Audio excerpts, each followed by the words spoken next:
Assalamualaikum warahmatullahi wabarakatuh.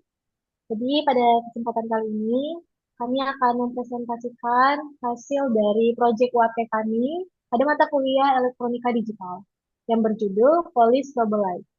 Sebelumnya izinkan kami memperkenalkan diri. Saya Trialberta Warono dengan NIM 029. Perkenalkan nama saya Aditya Fernanda dengan NIM akhir 012. Perkenalkan, saya Ivan Nurrahman dengan NIM akhir 010. Baik, di sini kami akan menjelaskan tujuan kami membuat eh, proyek ini, yakni pertama ini membuat rangkaian polis trouble light yang bisa menyala bergantian, seperti lampu mobil polisi, menggunakan LED dan IC 555. Kemudian juga memahami cara kerja IC 555 sebagai pembangkit puls yang dapat mengatur nyala maupun mati lampu secara otomatis dan juga berulang. Kemudian yang ketiga, yakni melatih keterampilan dasar elektronika, seperti menyusun komponen di breadboard, menyolder di PCB, dan menguji fungsi rangkaian secara langsung. Next. Baik, di sini kita masuk ke dasar teori. Nah, Stabilite ini bekerja dengan cara mengedipkan cahaya dan interval yang sangat cepat dan teratur, sehingga menciptakan ilusi visual gerakan ataupun memperkuat keberadaan objek. Nah, dalam proyek ini, kami menciptakan efek tersebut menggunakan sinyal pulsa dari IC 55 timer dalam mode stable yang memungkinkan LED merah dan biru itu menyala secara bergantian tanpa kontrol manual. Nah, ketika IC 55 ini menghasilkan pulsa digital, sinyal high dan low akan bergantian dalam waktu yang sangat singkat. Nah, saat sinyal high, LED merah menyala dan saat low, LED biru menyala. Nah, ini terjadi secara otomatis karena mode stable membuat IC ini terus-menerus menghasilkan pulsa dengan menciptakan efek kedip cepat khas lampu strobo. Nah, untuk referensinya sendiri, kami menggunakan dari tutorial YouTube ya, yang membahas cara membuat rangkaian polis strobo light sederhana. Namun dalam tutorial itu em, tidak disertakan buzzer dan juga menggunakan kapasitor jenis tantalum. Nah, kami melakukan modifikasi sesuai dengan kebutuhan praktikum juga efisiensi.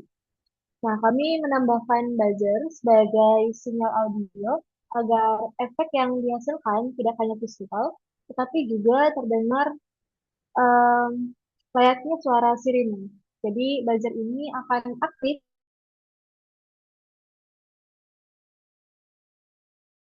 dengan audiovisual yang lebih nyata juga menarik.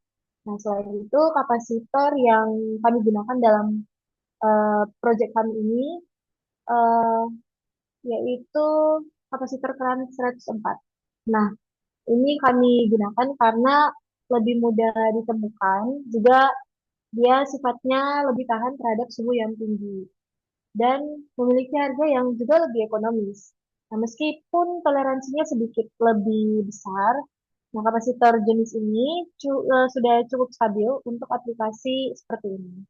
Kami juga menggunakan resistor 220 ohm 1 watt dibandingkan dengan seperempat watt untuk menjaga kestabilan arus pada LED. Nah, resistor dengan daya lebih besar lebih tahan panas dan tidak mudah terbakar jika arus naik. Nah, ini membantu LED menyala terang secara konsisten selama eksperimen. Nah, modifikasi ini juga menunjukkan bahwa kami tidak hanya mengikuti tutorial secara langsung gitu, tapi kami juga melakukan pertimbangan teknis berdasarkan karakteristik komponen yang tersedia. Nah, kami juga menyesuaikan rangkaian agar dapat eh, dicetak maupun dirakit ya dengan komponen yang mudah ditemukan di pasaran lokal. Nah, dengan pemahaman terhadap teori dasar dan penyesuaian komponen, kami berhasil membuat rangkaian strobo light yang fungsional, hemat daya, serta mudah diproduksi. Ini memperlihatkan keterampilan kami dalam menerapkan teori elektronika ke dalam bentuk aplikasi nyata. Next. Oke, kemudian kita masuk ke dalam alat dan bahan yang dibutuhkan dalam project polystrop light. Jadi yang pertama ada resistor 1 ohm yang berfungsi untuk membatasi arus listrik dan mengatur waktu dalam rangkaian. Kemudian ada kapasitor 0,47 μF dan kapasitor 1 μF yang berfungsi untuk menyimpan dan melepaskan muatan listrik. Kemudian selanjutnya ada soket IC. Ini berfungsi sebagai tempat dudukan IC, memudahkan pemasangan dan penggantian IC tanpa menyolder langsung ke PCB. Kemudian ada baterai konektor yang berfungsi untuk penghubung antara baterai 9 volt dengan rangkaian elektronika. Kemudian ada kabel tunggal digunakan untuk membuat sambungan antar komponen di papan PCB. Kemudian ada kabel jumper yang berfungsi untuk menghubungkan komponen-komponen dalam rangkaian elektronika. Kemudian ada rangkaian LED biru dan LED merah sebagai indikator visual dan menyala saat arus mengalir sesuai arah. Kemudian ada IC 555 yang berfungsi sebagai timer, osilator, dan multivibrator. Kemudian ada digital trainer yang digunakan untuk tempat menyusun rangkaian tanpa solder. Kemudian ada pembersih timah yang berfungsi untuk membersihkan ujung solder dari sisa timah agar tetap bersih dan efektif saat digunakan. Kemudian ada desolder pump yang berfungsi untuk menyedot timah cair saat ingin melepas komponen dari PCB. Kemudian ada buzzer yang berfungsi sebagai indikator suara. Kemudian ada banana konektor pada breadboard yang berfungsi sebagai terminal input daya atau power supply dari luar. Kemudian ada kapasitor 104 tipe keramik yang biasanya dipakai sebagai decoupling untuk meredam noise. Kemudian push button sebagai saklar sementara. Kemudian ada baterai 9 volt yang berfungsi sebagai sumber tegangan untuk menghidupkan rangkaian.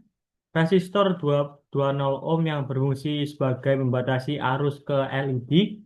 Kemudian ada PCB yang digunakan untuk tempat pemasangan semua komponen yang akan disolder. Kemudian ada solder yang berfungsi untuk melelehkan timah dan timah yang berfungsi untuk menyambungkan kaki komponen ke jalur pada PCB secara konduktif dan mekanis.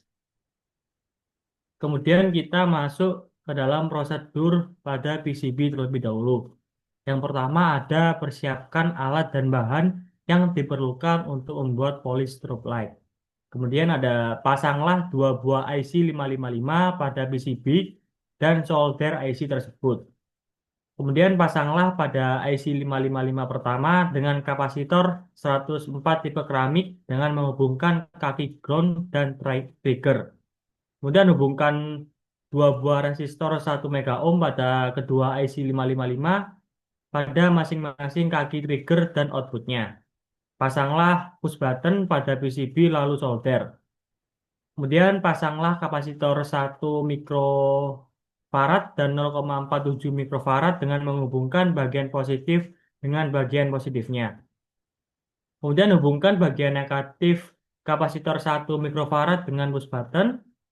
Hubungkan satu sisi push button ke kaki ground dan pada IC 55 kedua. Hubungkan kaki trigger dengan kaki threshold pada setiap IC 555. Kemudian buatlah rangkaian lampu LED. Hubungkan LED dan IC 555. Hubungkan setiap kaki VCC pada kedua IC 55 ke baterai kutub positif. Hubungkan setiap kaki ground pada kedua IC 55 ke baterai kutub negatif. Dan yang terakhir yaitu tekanlah push button untuk membuat irama lampu berkedip berubah. Next, kemudian kita masuk ke dalam prosedur pada breadboard. Untuk prosedur pada breadboard sendiri secara umum rangkaiannya sama seperti di PCB. Namun perbedaan antara prosedur penggunaan breadboard dan PCB ini terletak pada cara pemasangan komponennya. Pada breadboard sendiri, komponen tidak perlu disolder sehingga memudahkan proses perakitan, pembongkaran, dan pengujian rangkaian secara sementara. Selain itu, pada penggunaan breadboard, komponen seperti buzzer dapat langsung digunakan tanpa memberikan pengaruh signifikan terhadap tegangan yang dialirkan ke komponen lain seperti LED. Hal ini berbeda dengan rangkaian pada PCB, di mana setiap komponen telah disolder secara permanen dan pemasangan buzzer dapat memengaruhi distribusi tegangan secara lebih nyata, sehingga dapat membuat LED akan menyala lebih redup atau bahkan tidak menyala sama sekali. Next, kemudian kita masuk ke dalam rancangan rangkaian yang akan dijelaskan oleh teman saya. Baik, untuk kali ini ada rancangan rangkaian dari Polystrobe Light kelompok kami. Sini saya akan menjelaskannya. Di sini sudah terlihat rancangannya, rancangan rangkaian tersebut yang telah kita simulasikan secara online, di mana di sini terlihat ada penggunaan dari baterai 9 volt secara DC. Kemudian kita juga di sini menggunakan dua buah IC55 sebagai timer yang nantinya akan dihubungkan ke baterai tersebut. Terminal positif dari baterai 9 volt tadi dihubungkan ke pin 8 atau VCC dan juga pin reset pada kedua IC55. Sedangkan terminal negatifnya dihubungkan ke pin ground pada kedua IC. Pada IC pertama sendiri, di sini pin trigger dan juga pin threshold saling dihubungkan dan juga terhubung ke sebuah kapasitor sebesar 0,47 mikrofarad yang nantinya juga dihubungkan ke ground. Untuk pin discharge-nya sendiri dan juga pin threshold ini dihubungkan ke dua buah resistor yang membentuk pembagi tegangan untuk menentukan frekuensi osilasi. Lalu output dari IC pertama ini sendiri ini adalah pada pin 3, pada pin output yang menjadi sumber pulse utama dari rangkaian ini. Kemudian output dari pin 3 pada IC pertama itu bercabang ke beberapa arah. Di mana di sini yang pertama menuju rangkaian LED yang terdiri dari dua kelompok LED, masing-masing berisi 4 LED merah dan juga 4 LED biru. Disusun secara berlawanan berlawanan arahnya itu sebagai anti paralel. Jadi nanti saat pin 3 mengeluarkan tegangan tinggi, satu kelompok LED akan menyala, sedangkan pada saat tegangan rendah, kelompok lainnya akan menyala. Kemudian percabangan ini disambungkan ke kapasitor 1 mikrofarad yang kemudian terhubung ke pin trigger dan juga pin threshold dari IC kedua. Jadi ini berfungsi sebagai kopling sinyal untuk meneruskan pulse dari IC pertama ke IC kedua secara efektif sehingga akan menciptakan efek strobo yang lebih cepat. Kemudian output dari pin 3 sendiri pada IC pertama itu terhubung ke resistor 220 ohm yang fungsinya ini untuk membatasi arus ke LED agar tidak melebihi batas aman. Kemudian untuk IC kedua, ini pada pin trigger dan juga pin threshold kembali disambungkan bersama lalu dihubungkan ke kapasitor kopling tadi, yakni pada kapasitor 1 mikrofarad. Nah, rangkaian timing pada IC kedua ini terdiri dari dua buah resistor dan juga sebuah kapasitor 104 yang yang kita pakai ini keramik type untuk menentukan frekuensi kedipannya. Output pada pin 3 dari IC kedua ini bisa digunakan untuk menambah efek kedipan cepat atau dikembangkan lebih lanjut pada output lain, seperti nantinya pada breadboard kita menggunakan buzzer. Baik, mungkin itu saja yang bisa saya jelaskan mengenai rancangan rangkaiannya. Untuk selanjutnya kita bisa lihat demo secara atau demo online simulasi dari rancangan tersebut. Mungkin bisa dilihat untuk demonya sekilas. Baik, untuk selanjutnya kita lanjut ke bagian pembahasan. Seperti yang sudah teman saya jelaskan tadi, di mana di sini kita membuat police strobe light rangkaian secara sederhananya yang menggunakan dua buah IC55 timer.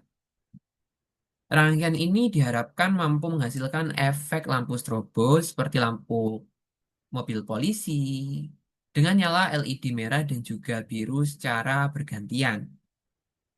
Tujuan dari rangkaian ini sendiri eh, lebih detailnya ini untuk menciptakan efek kedipan cahaya bergantian antara LED merah dan juga biru secara tepat dan juga cepat, yang biasanya digunakan sebagai simulasi lampu polisi, ambulans, atau kendaraan darurat lainnya. Selain itu, dari rangkaian ini sendiri juga bertujuan untuk memberikan pemahaman atau wawasan tentang bagaimana IC55 bekerja dalam mode stable multi vibrator, serta bagaimana mengontrol keluaran secara sinkron. Untuk komponen utamanya sendiri, tadi sudah dijelaskan oleh teman saya, dan di sini saya akan singgung kembali, yakni rangkaian ini sendiri terdiri dari dua buah IC55 yang masing-masing bekerja sebagai multi vibrator astable. Artinya, keduanya menghasilkan pulse secara terus-menerus. Untuk komponen penting lainnya sendiri, ini juga didukung, rangkaian ini juga didukung oleh kapasitor 0,47 mikrofarad, kapasitor 1 mikrofarad, lalu resistor 220 ohm, dan juga dua set LED berwarna merah dan juga biru. Kami menggunakan merah dan biru ini sengaja agar efeknya lebih menyerupai dan juga lebih mendekati pada realitanya. Kemudian untuk cara kerja dari rangkaian yang kami buat ini, untuk IC pertamanya itu akan menghasilkan pulse yang akan mengontrol LED biru dan merah secara bergantian. Pulse ini juga akan diteruskan ke IC kedua yang akan mengatur waktu nyala LED agar berkedip dengan cepat seperti efek strobo. Dua set LED tadi itu disusun secara berlawanan atau anti paralel sehingga akan berkedip secara bergantian. Satu set LED merah dan juga satu set LED biru tersebut nantinya akan bergantian untuk berkedipnya. Kemudian kapasitor dan juga resistor di antara kedua IC yang kita pasang itu mengatur sinkronisasi kedipan agar terlihat seperti strobo khas pada kendaraan-kendaraan polisi yang telah saya sebutkan tadi. Kemudian di sini untuk komponen khususnya sendiri kita memakai pada resistor 220 ohm dengan daya 1 watt. Kenapa kita menggunakan yang 1 watt dibanding 1/4 watt seperti yang sudah dijelaskan oleh teman saya tadi? Semakin tinggi dayanya maka semakin bagus. Apalagi di sini kita menggunakan per set LED-nya itu ada 4 buah LED sehingga totalnya itu ada 8 LED, di mana membutuhkan daya yang banyak. Kemudian untuk kapasitornya kita gunakan 0,47 mikrofarad dan juga 1 mikrofarad. Kenapa kita berbeda menggunakannya? Kenapa tidak dua-duanya 1 mikrofarad? Ini dijelaskan karena berfungsinya fungsi dari keduanya ini untuk membentuk pulse dan juga delay antar kedipannya. Kemudian seperti yang sudah saya jelaskan tadi, kita memasang LED-nya itu secara anti paralel karena kita harapkan untuk nyalanya itu tidak bersamaan, tapi nyalanya itu secara bergantian sehingga efek strobonya itu lebih terlihat. Rangkaian ini meskipun rangkaian ini merupakan rangkaian yang sederhana, tapi kita menggunakan sumber tegangan DC sebesar 9 volt yang nantinya cukup untuk menyalakan kedua IC-nya, serta beberapa LED tanpa memerlukan regulator tambahan. Jadi, dengan memanfaatkan IC55 dan juga beberapa komponen pasif lainnya, eh, kita bisa merangkai atau membuat rangkaian strobo light secara sederhana dengan efek yang mungkin hampir mendekati efek realistisnya. Jadi rangkaian ini biasanya cocok untuk digunakan pada simulasi-simulasi rangkaian-rangkaian pada lampu-lampu polisi. Mungkin itu saja yang dapat saya jelaskan mengenai pembahasan. Untuk selanjutnya, kita akan melihat demo dari eh, rangkaian kita yang kita kembangkan pada breadboard dan juga PCB. Di sini kita lihat demo pada breadboard sendiri. Kita lihat di mana sebelum tombolnya ditekan atau push buttonnya kita tekan, di sini terlihat bahwa lampunya itu masih berkedip secara normal. Masih dari kanan ke kiri, dari merah ke biru. Sedangkan jika kita pencet pada push buttonnya sendiri, itu nyalanya akan ada delay. Jadi kanan terlebih dahulu dengan beberapa kedipan, baru ke biru dengan beberapa kedipan. Di sini juga kita menggunakan buzzer pada breadboard seperti yang sudah dijelaskan oleh teman saya sebelumnya. Kenapa kita menggunakan buzzer pada breadboard ini? Karena tegangan dan juga dayanya masih mumpuni dibandingkan dengan PCB yang hanya menggunakan baterai 9 volt. Setelah kita melakukan percobaan, kita menggunakan 9 volt pada PCB, namun hasilnya itu buzzer hanya mengeluarkan suara yang sangat lirih dan juga mengganggu aktivitas dari LED-nya dalam menyala. Mungkin untuk selanjutnya bisa kita lihat demo pada PCB yang akan dijelaskan oleh teman saya.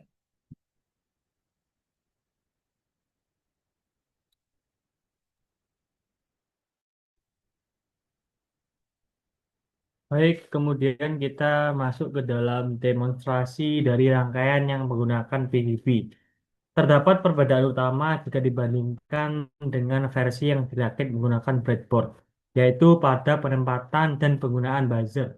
Pada versi PCB ini, buzzer tidak dipasang dikarenakan komponen tersebut memiliki tegangan yang sangat besar, sehingga nanti akan mengganggu aktivitas dari komponen lainnya seperti LED. Nantinya ketika kita memasang buzzer pada PCB, LED-nya akan menyala redup atau bahkan tidak menyala sama sekali. Meskipun secara demikian, secara umum, rancangan rangkaian yang digunakan pada PCB ini memiliki kemiripan dengan rancangan yang disusun dengan breadboard. Komponen-komponen seperti LED, resistor, dan push button tetap digunakan dengan fungsi yang serupa. Push button pada rangkaian ini memiliki peran yang penting, yaitu untuk memberikan jeda atau delay pada proses nyala mati LED, sehingga menciptakan efek kedipan yang teratur sesuai dengan yang diinginkan dalam simulasi kerja rangkaiannya. Mungkin bisa dilihat terlebih dahulu sebelum kita menekan push buttonnya, nyala lampu LED berkedip secara cepat. Namun ketika kita sudah menekan push buttonnya, nanti akan ada waktu delay yang terjadi pada lampu biru maupun merah.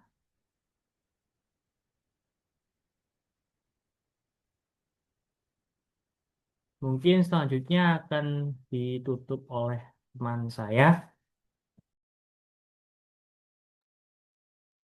Baik, eh, untuk kesimpulannya sendiri, berdasarkan hasil dari proyek kami yang telah diuji coba, ya, kami juga berhasil akhirnya merealisasikan penggunaan IC 555 timer, LED, buzzer, push button, dan beberapa komponen pendukung lainnya.